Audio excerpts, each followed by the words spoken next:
Good afternoon, everybody. Can you hear me okay? I felt like I was too far away from you up there and up on a platform. I don't like that. So if you don't mind, I'm going to stand down here. You guys look pretty excited to be here. You're either thinking, I'm really tired, it's that time of day, or it's almost over, right? You got a couple more, and you're almost there. Bear with me. When you guys think about fall protection, some of you are thinking, I'm going to listen to this guy for 45 minutes. Fall protection isn't rocket science, right? It's a harness and a lanyard. Is that right? Most of you know better. If you think it's still a harness and a lanyard, it's like going back 10 or 20 years. You guys, it's changed quite a bit. There's not much to fall protection, but nailing the details of it are what's so important. The injuries and fatalities over the years, they're not going down, at least as quickly as they should.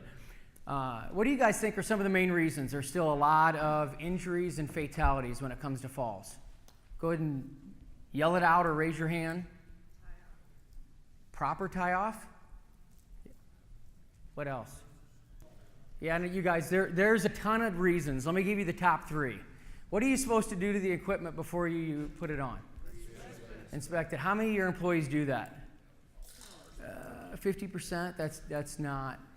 You know, and just so you guys know, so I'm a territory manager. I now cover just Nebraska because we're so busy.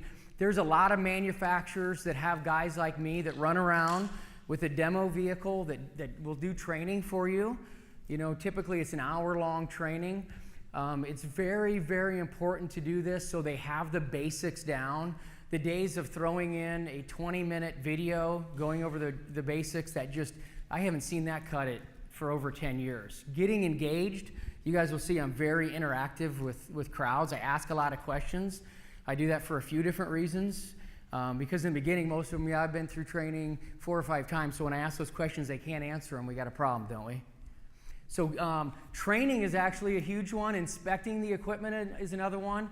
And then proper use of the equipment kind of goes back to tying off properly. Those are the top reasons that people are still getting injured.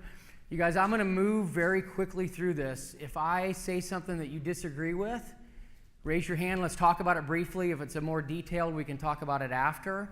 Otherwise, I just want to hit you guys with all this information. Like I said, and if you want a card or something like that, or come and talk to me afterwards, we can sure do that. So another thing, I asked companies years ago, who's got a written program? And even if you guys do, how detailed is it? Was it a template and you filled in your name and a few other details? That is something else to consider, having a detailed program so everybody's on the same page. Basically, what you'd really like to do is, who's in charge of the program and all those basic details, but identify every anchor. And I know some of you are saying, there's no way, and they change. Some we only go up to do maintenance on once every couple years. Start somewhere. Start with the common ones. So identify that anchor, and you're going to spell out the equipment that you need, right?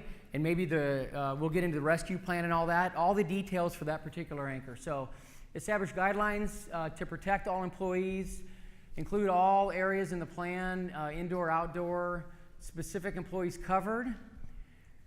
Your goal is to prevent falls from height and above. Means to achieve goal, training, enforcements, continuous elevations. So just as much detail to that plan. You guys, the other thing I always tell people when it comes to fall protection, your plan should always be improving. It's not like you get to this point, which, by the way, getting to 100% for fall protection program is very, very difficult. I would especially think in you guys' world. In others, it may be a little bit easier when it's more controlled and they're not getting up as often as your people are. Hierarchy of fall protection. That's like I've gone to companies before and they say, we're looking around. They say, what would we do in this particular situation? And I look up and my head goes right to tying off, right? And I thought to myself, he's going up there and he's doing maintenance on this valve. Can you add one of those chains? You guys ever seen those chains that you can stand on the ground and like adjust a valve? And the look on the guy's face was priceless. He's like, I never thought about that. So you should always think about, can we eliminate the hazard altogether. Do they have to go out there? Why are they having to go out? Could we put a better motor up there so they wouldn't have to do maintenance as often or something like that? Passive fall protection, so you're isolating the hazard from the workers like guardrails. You're eliminating them from falling. Fall restraint, everybody know what that is? Like if this is the edge of a building here, I'm tied off back here, I've got a lanyard on, it allows me to go to here and it stops me. So it's like a dog on a leash. It doesn't, you don't want your dog to get to the sidewalk to be able to bite somebody, right? This is the same concept. Do you guys use fall restraint? It's very challenging, and anytime anybody says, hey, I want you to look at this and we want to implement fall restraint, I kind of perk up because the challenge is, so with this lanyard, say that it was 8 foot and it stopped me right here. What if the edge of the roof is here and I fall off of it? You guys, if you fall with fall restraint, somebody's going to get hurt very badly. So that's what I mean. I get very kind of hypersensitive when somebody says, oh yeah, we have fall restraint. Explain it to me. And in half of the time, they're doing it right. The other half, I said, well, you didn't think about this, or what about this? They're like, oh, wow. We thought it was easier than that. This is what I call dotting I's and crossing T's, you guys. This is why people are still getting hurt. And going back to the main reasons for people getting hurt, training is attainable, right? Through yourself, your company, or bringing in somebody else from the outside. Very easy to attain that. Inspecting the equipment, once again, that goes back to all the employees, very easy to attain. Proper equipment isn't rocket science when you get people involved, your insurance company, consultants, or guys that work for a manufacturer like myself. We're all kind of in this together for one goal, right? What is that goal?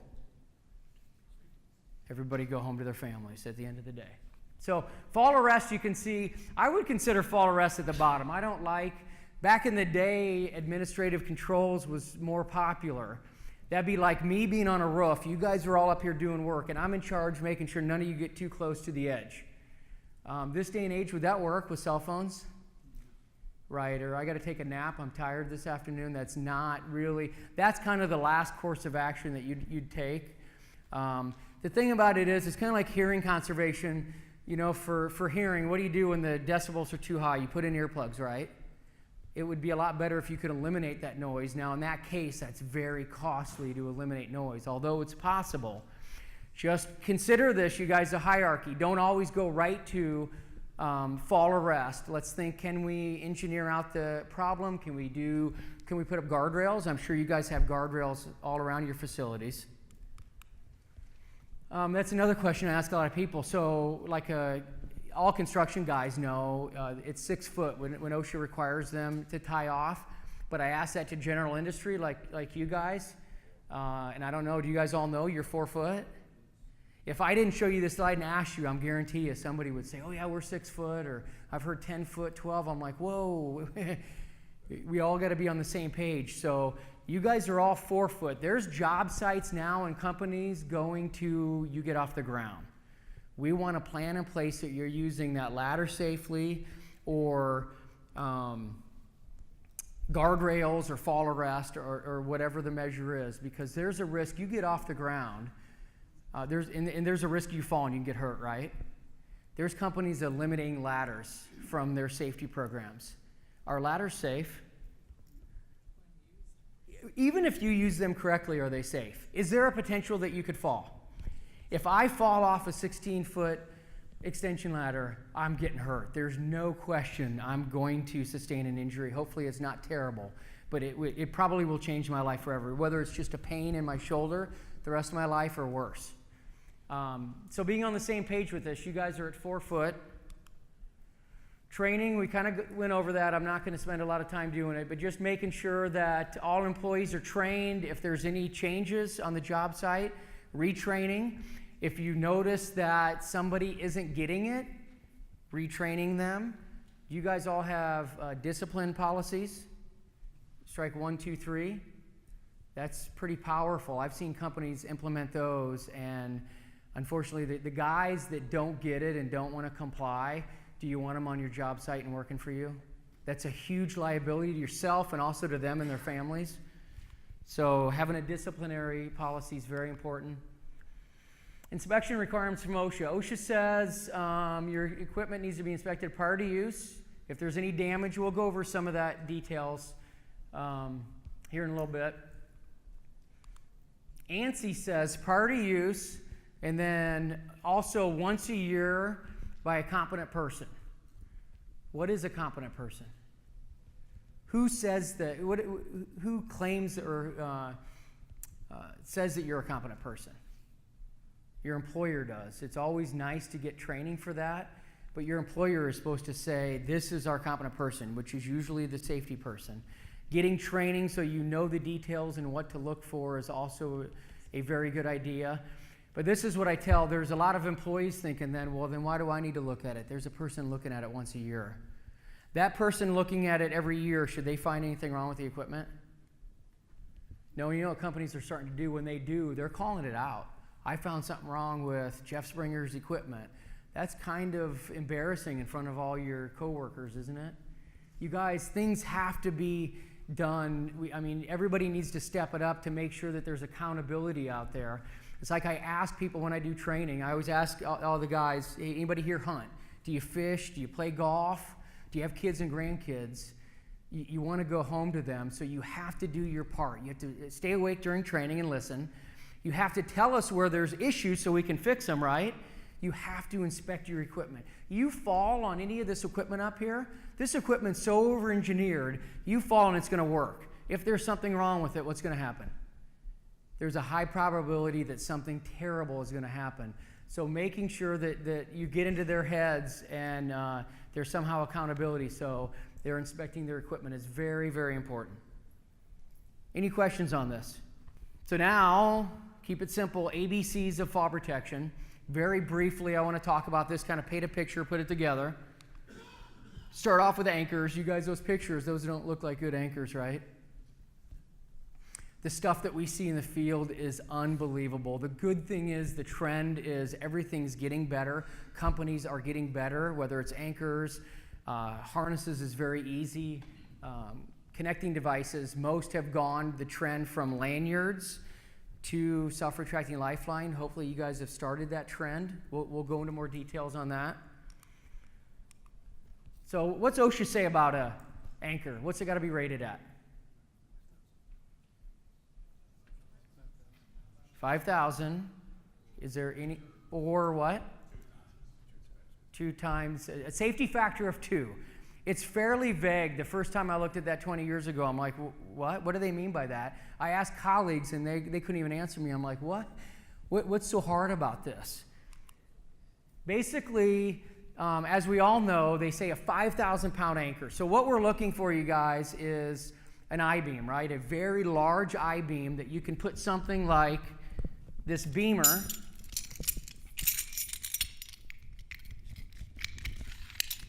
something like this on, or a tie-back strap on, or the safety factor of 2. So if you're wearing a lanyard or a self-retracting Lifeline, what's the force that's going to hit your body? It says it right on it. Does anybody know that? What's the maximum force that could hit my body if I'm wearing a lanyard or a self-retracting Lifeline? 900 pounds. That's pretty good. So the safety factor of 2 would be 900 times 2, 1,800 pounds. So you're like, great, I don't need a 5,000-pound anchor. I need an 1,800-pound anchor. So can we walk around and start identifying this is 1,800, this is 3,000, this is 5,000? You guys may be smarter than me. Is there any structural engineers in the room? Or anybody that has the qualifications to do that in here? I don't. So I was just talking with Jim before this started. There is a device now, a hydraulic pull test device that you can actually do that on anchors. Because I've told people for years now, the trend is OSHA's going to say at some point, or ANSI's going to highly recommend, and most people follow that you actually get all of your anchors so they're certified. So have an engineer come in. I don't know if anybody's looked into that recently. That's a lot of money. So if you could have your own device to do a pull test on it, set it for 1,800 pounds, do a pull test, and it's going to pass or fail, would be fantastic, wouldn't it? There's no more guesswork. Or, what are you guys mostly tying off to? Well, if it's not an I-beam or using a concrete anchor, what are some common things that you're tying off to? Scissor lift, JLGs, right?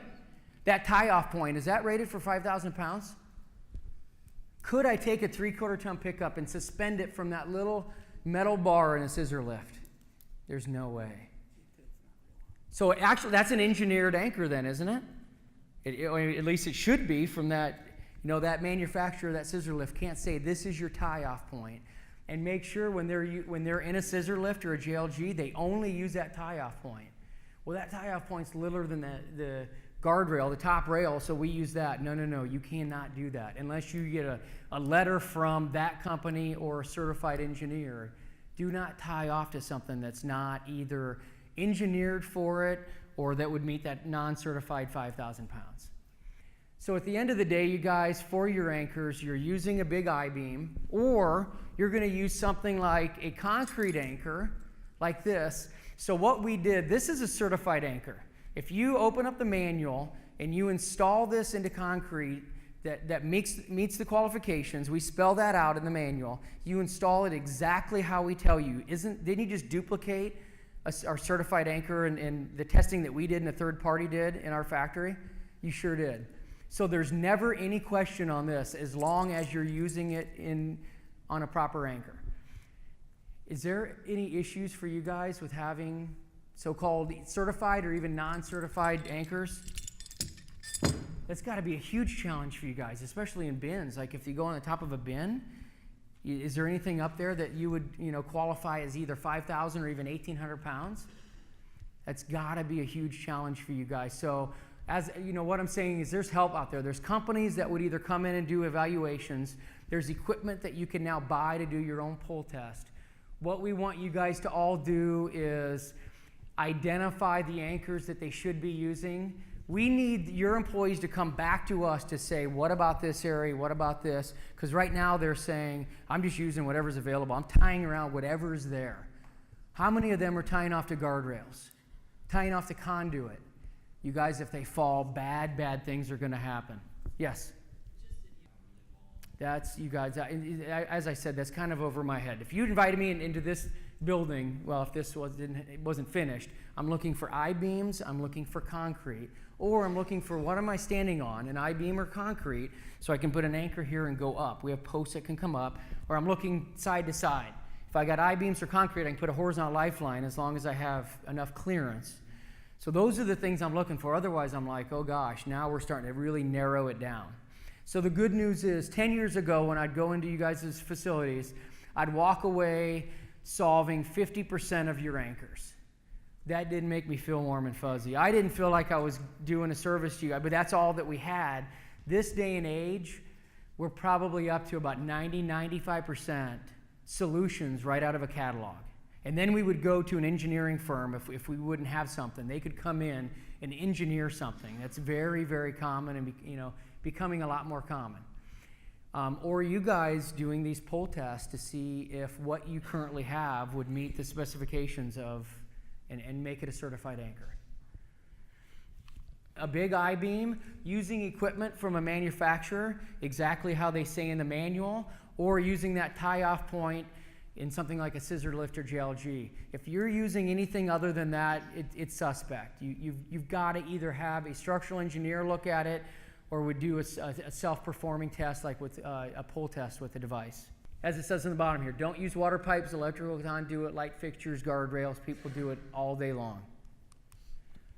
Here's certified versus non-certified. We went over that, getting a qualified person, structural engineer, something like that involved. So clearance. Back in the day, like I said in the beginning, we used a harness and a lanyard, right? I'm going to throw on a lanyard right now and I go 12 foot up. Am I good? No. How far up do I need to be with a 6-foot lanyard? 18 foot. That's a very, very good rule of thumb. Some of you are going, wait, 18 foot. So let's do the math. So I've got a 6-foot lanyard, something that looks like this. And you say, well, wait a second, that one's only 4.5 foot. It's actually, it's all bungeed up. It's just designed to be a little bit shorter. This is technically a 6-foot lanyard. So I fall, I'm going to go 6 foot. There's a shock absorber built into this that's going to go, in this particular case, up to 3.5 foot. So here I go, I fell. First off, this D-ring will not be here anymore. It's going to be up here just from my weight coming down. So from this point up, that's 9.5 foot. This point down, let's just call it a nice 7 foot. That's 16.5 foot. So if I was at 12 foot, here's the ground. So I need at least, just doing easy math, I need at least 16.5 foot. Now that's me falling and kicking gravel. Who wants to be that close to the ground? It'd be better than hitting the ground, right? But, and some guys say, well, I got about 16 foot, so when I fall, I'll do this. Whoa. That's kind of frowned upon in the fall protection world. So having that extra little, couple feet. Some people say 1 foot, some people say 3 feet. 18 foot is a very good rule of thumb. You guys, I'm telling you though, a lanyard's not a lanyard anymore. There's so many different types out there. Self-retracting lifelines, there's so many different types. Class A, Class B, some can go up to 54 inches. As I said, the big trend over the last few years is going from lanyards to self-retracting lifelines. Does it make sense now why everybody's doing that? I don't care what industry, if it's you guys' construction companies, utility, wind turbine guys that are up 300 foot, who wants to go 18 foot? Matter of fact, who has 18 foot of clearance? Somebody that's up pretty far. Now, and everybody thinks 18 foot to the ground, 18 foot to the obstruction. Here I am on a bridge and I fall and there's a fence at 15 foot. I fall and I straddle that fence. That's not a warm and fuzzy feeling. You've got to have a clear path of 18 foot. That is not very common, and some guys say, well, most of the time I do. Most of the time doesn't cut it. You fall the time that there is something in the way, a machine or something else. In you guys' world, there's probably times you have 18 foot, right? But there's probably more times that you don't.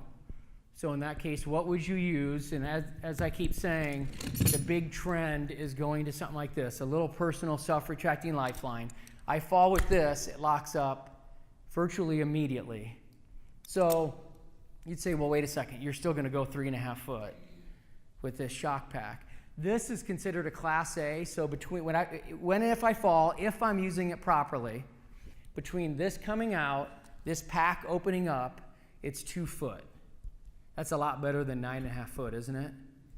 So your fall distance is dramatically decreased by using what I would call the right equipment. So there's a lot of limitations to this, like this is not designed to tie off at my feet. This is not designed to go over a leading edge, like I'm at the edge of a roof. This hits the edge of the roof, that webbing. What do you think happens to it? Immediately it's cut. It doesn't hesitate. It doesn't, in a second or two, immediately it would cut. This isn't designed to take that kind of force. There are leading edge SRLs on the market. So these are all the kind, this is, I say dotting I's, crossing T's. You guys getting somebody, who, whatever area that the state you live in, there's somebody that works, like the big companies, 3M, Guardian, who I work for, Miller, Fall Protection. There's a lot of fall protection companies, guys like me that will come on site and help you with all these details. Help you dot I's and cross T's to make your program better. So, now there's going to be 2 on there because it says average arresting force 900, maximum it could be 1,350. We go by the 900 pounds. I don't know why. That's just what leading edge SRL would be, one that is designed, and I think I got a picture here in a second. But so say that I'm on a roof. There's nowhere else to tie off to. My anchor is basically at ground level, or an iron worker up, on the I-beam. He's got to tie off at his feet. So when he falls, there's no doubt that this is going to hit that leading edge, or there's a high probability. It's designed to be tied off at your feet and also to come in contact with, there's a difference between the edge of a roof, kind of a sharp edge or an I-beam compared to a smooth edge.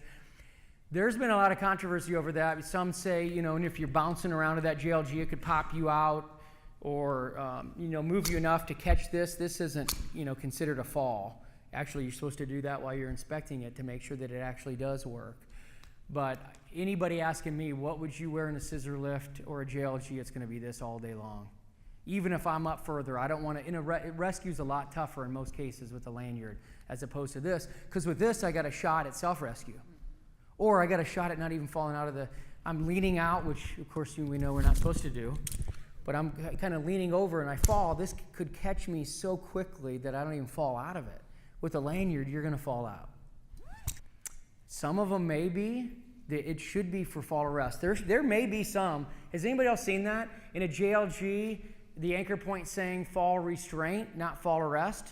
Fall restraint would be ideal, you guys, because I'm in a JLG or a scissor lift. I can't even lean out, right? So I'm eliminating my fall. But here's the problem. Are you in a square area? Because if I'm tied off here, how do I get to that other end? So what is somebody going to do? Disconnect, and now they put themselves at greater risk. So that's why I say the overall best choice is something like this. Because you have mobility, you fall, it's going to arrest your fall. You're saying in a JLG or? JLG. So, okay, in the JLG it says you can't have more than 500 pounds. If it has it's saying the capacity of the worker, kind of like our equipment here. So this, like that harness is rated for 420 pounds, and then it's going to have a resting force up to 900 hitting it. You're like, whoa, that doesn't make sense. It's different things. It's the weight of the employee using it and the force hitting that person and not breaking the harness or breaking this. And as I think I already said, I do too. That would be the best case scenario, but it's the feasibility of that is very, very difficult. If you guys can pull off fall restraint in a JLG or a scissor lift, do it. It's not very easy because you're really limiting them. Basically, you're putting it on them. They can't even move. That's not exactly. That's not going to be very feasible. You are. So you guys got to figure out what's best for your situation. I think most are going to this. If you can figure it out with your restraint, then do it. And if you can have policies in place, you guys, this is how it's done. If you're seen not doing this correctly, or if somebody's there going to watch them and watch over them, if you can make it work, implement that and do it. So this was just, we already did the math on it. This, I don't know if it has numbers. There we go. 6 foot, 4 foot. So 6 foot is the lanyard length, 4 foot's the deceleration distance. That's pretty common. I said 3.5 foot for the D-ring to go from middle of your back to over your head. 5 foot, say, from your feet to where your D-ring is. 2 foot safety factor. That's where we got the 18 foot. So, talking about a Class B, you can see how it lowers the clearance needed. I think I already painted that picture for you guys. Here's a chart spelling that out. So it depends on the equipment that you're using, but look at the top two. Our lanyards, I need 18 foot, 19 foot. Self-retracting lifelines, Class B and A, I need 6 foot and 3.5 foot. Having the right piece of equipment on, because it'd be terrible.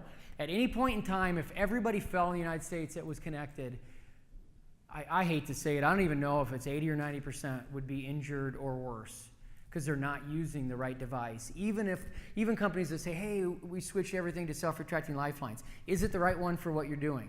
What? Huh? I thought one hit it all. No.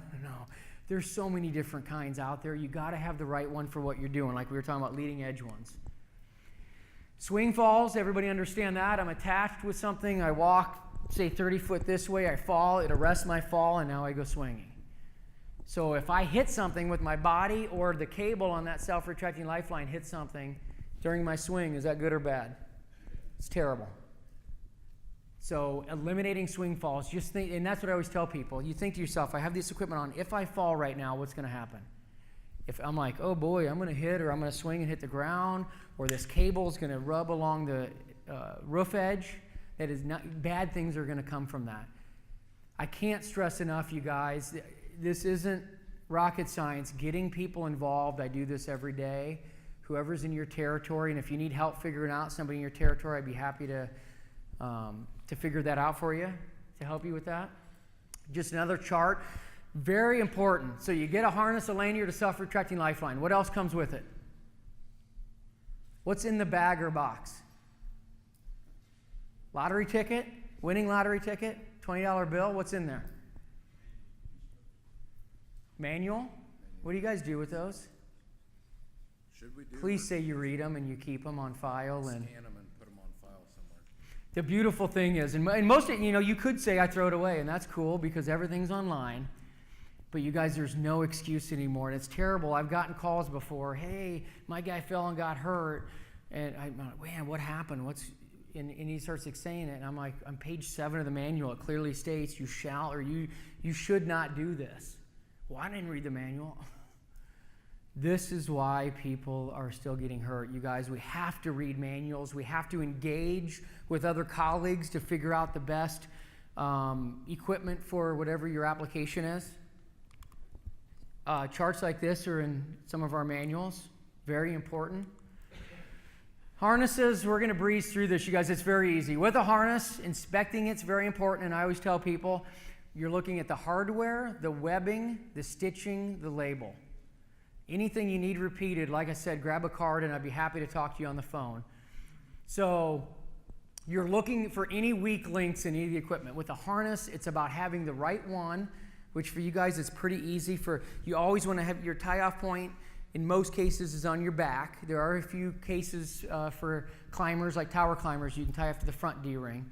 You got to be really careful with that. But so tie-off points on the back, and maybe for confined space or rescue, you might have them on the shoulder or a front. Use the harness for that. Size, is that important? Weight restrictions.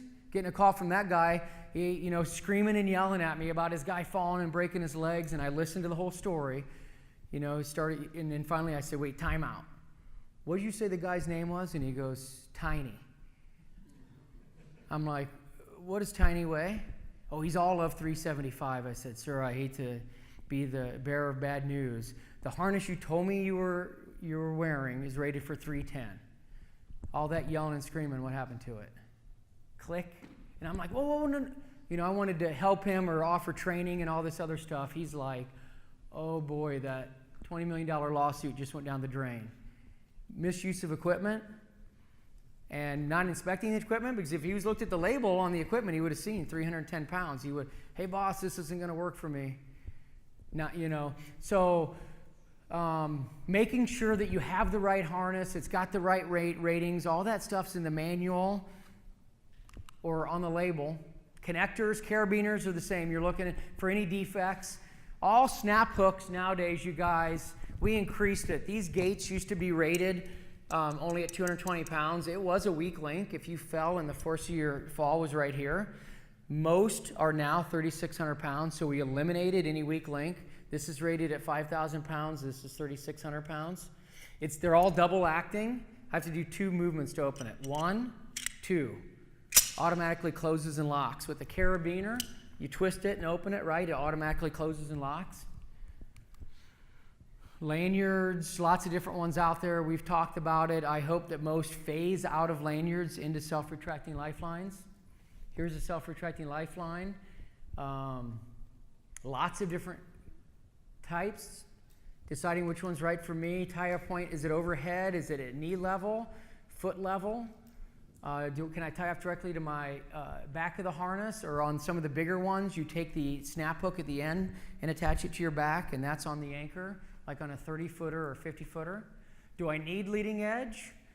Or you guys saw Class A, Class B. How much clearance do I have? Just some more details going to that. Want to keep moving here. We talked about leading edge, self-retracting lifeline. This shows a chart on it. Anytime that you're basically you go over a leading edge and that webbing or cable could come in contact with anything that's not rounded other than like a JLG or a scissor lift, you have to have the right self-retracting lifeline for that application. Horizontal lifelines, anybody use them on your properties? Be very, very careful. There's charts in those manuals. People string up, either make their own, and those are legal. But you guys, if you do something wrong there's so much force going back to your anchors. It's trying to take those I-beams, I don't care how big they are, and trying to pull them in. So make sure that you've got, those are actually required to be 5,000-pound anchors. Your side anchors, whether you're going into concrete or onto I-beams, and then the clearance chart. Because that cable is designed to have some sag in it. So you need more clearance when you're on a horizontal lifeline. Yes? Your slide before this. So, got my body support on. I've got a connecting device, a good anchor. time to take a fall. I take a fall, and what's the first thought that comes to mind? Okay, either number 2, I won't repeat what he said. I'm going to think I need a clean pair of shorts. Number 1 or 2 just came out. That's going to scare that out of any one of us. I don't care how tough you are. I've heard stories, man, he's the biggest guy on our job site, and he screamed like a little girl. How am I going to get down? That's the question of the day. That'd be great. Hey, he was trained. He inspected his equipment. It arrested his fall. He's okay. Hopefully no internal injuries or anything else, and his leg straps are on tight. Otherwise, that 900 pounds of force is going where? Somewhere where it makes the back of your hair stand up and change your life forever. Very, very important, you guys, making sure. If it's not bunching up their jeans on their harness, it's not tight enough. It's got to be like their belt. It's got to be so they can feel it all the way around their legs. Have a plan in place to get them down quickly and safely. Because OSHA just says, does it say there, OSHA shall provide a prompt rescue employees in the event of a fall or assure employees are able to rescue themselves. Very vague, right? Nothing about time or anything. The big thing that happens is called orthostatic intolerance. If you want to learn more about it, Google that. There's tons of stuff online. All the blood goes down your legs. Oxygen and nutrients are being taken out. Toxins are building up. You guys, it's literally tick-tock as you're up there. You want to get that person down quickly and safely. So, suspension trauma. That's what I said. Orthostatic intolerance. OSHA says in less than 30 minutes. What does it say there? Research indicates suspension in a fall device can result in unconsciousness followed by death in less than 30 minutes. And it's different for everybody. I say have a plan to get him down quickly and safely within 5 minutes. You're like, that's impossible when he's up in this spot. Okay, that's fine. You guys ever seen those straps you can put on the side, unzip them, and that's going to buy you time and take all that force off your leg. Another thing that I should be doing to keep my blood circulating while I'm waiting to be rescued is what? How easy is it to shake your legs and look stupid with those leg straps digging into my legs? It's not easy at all. So having those straps, if your people are at risk of being up there for a while we rescue them, make sure that they have those. They're called suspension trauma straps. So quickly, timely rescue, review your options for self-rescue. If you have a self-retracting lifeline that limits your fall to 2 foot, can I self-rescue myself? That's a viable option. Give me a scissor lift, a JLG, a ladder. Then you're really going to get into some other complicated ones, remote rescue. But you guys just saying, I'm calling 911. They get there and they're like, we can't get that guy down. Or they get there with their aerial. This would be terrible. I'm up at 120 foot. Could anybody here fall at 120 foot on your property? So I'm up at 120 foot. Come rescue me. Here comes, and I see the big fire truck with the aerial coming. Oh man, I'm feeling good. This is great. They start lifting it up. They get up to 110. I'm like, what? No, keep coming. He's like, don't worry about it. I'm going to throw you this knife. Cut, I'll catch you. I'm like, can you tell Seth no in Jersey I love him? Game's over. It's done. You guys, you have to have a plan in place. Otherwise, terrible things are going to happen. Wouldn't that be terrible? Everybody's on the ground. You're just watching that guy, or you're doing this like, I can't watch this? That'd be terrible. Have a plan in place to get that person down. Any questions?